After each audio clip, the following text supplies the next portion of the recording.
so well that he had taken to this position with an ease almost worthy of concern. Was he what he had fought to escape? A monster living as a man? Perhaps he was. The lion breeds had been the first created. The male sperm and female ovum selected had come from strong, fierce bloodlines. American Indian, mostly Apache or Navajo, Irish, Scots, German. The list sometimes seemed never-ending. Once chosen, they had been altered. Geneticists had thought they had finally isolated the DNA that controlled certain aspects of behavior or weakness. Human weakness was replaced with animal strength and instincts, exceptional hearing, sense of smell and primal awareness, advanced strength, endurance, and muscular perfection. They had created what they believed was the perfect, disposable soldier. And then they began to train them. From birth, they knew no love, no compassion.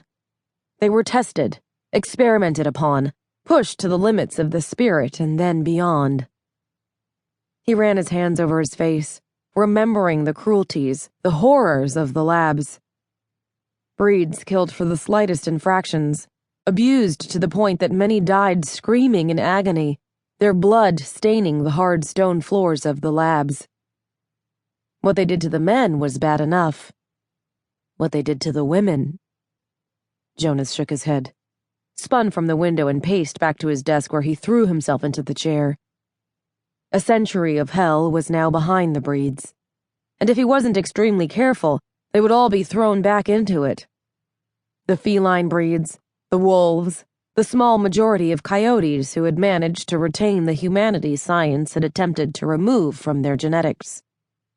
The lion breeds were the forerunners. Their pride leader, Callan Lyons, had opened the door to freedom more than 7 years ago, with his mating to Marinus Tyler, the daughter of an influential journalist and newspaper owner. Of all the species, the lions numbered highest, though those numbers were pitiful in the extreme. All totaled, all breed species, there were less than 1,000. And nature, though kind in her determination that they would survive, had created a problem that could well see them all exterminated. Mating. He picked up the file sent that morning from Sanctuary, the results of the latest tests on the mated pairs. There were under a dozen, and all those consisted of breed and human. Procreation was complicated, involving periods of sexual heat and, for the females, debilitating need. Felines conceived easily, but the results of those conceptions would be unknown for years to come. What was known was the result of the matings. Neither male nor female, breed nor human had aged so much as a day once the hormones that bound them were balanced within their bodies. Callan and Marinus had mated 7 years before, and physically, their bodies had yet to show the stress of those additional years.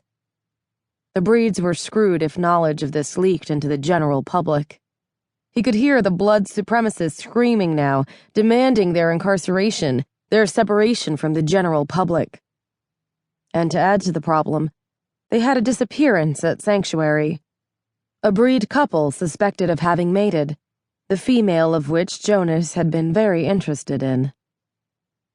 As he stared at the file, a slight knock on the oak door separating his office from his assistant echoed through the dark paneled room.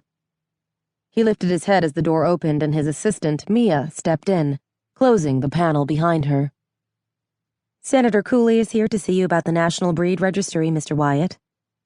Her lips lifted in a little snarl, a short incisor gleaming briefly.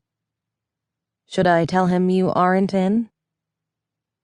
Mia's opinion of the National Registry was well known. The breeds had been fighting it for months. The private registry held within Jonas's office was all that was needed for now. You can send him in. He laid the file on the desk as he leaned back in his chair. And Mia, I need all the information you can pull on Mark and Amy. Cross-check them against other breeds for any shared assignments or tests as well as non-breed contact. Yes, sir. I'll get on that now. You also have lunch at 1 o'clock with...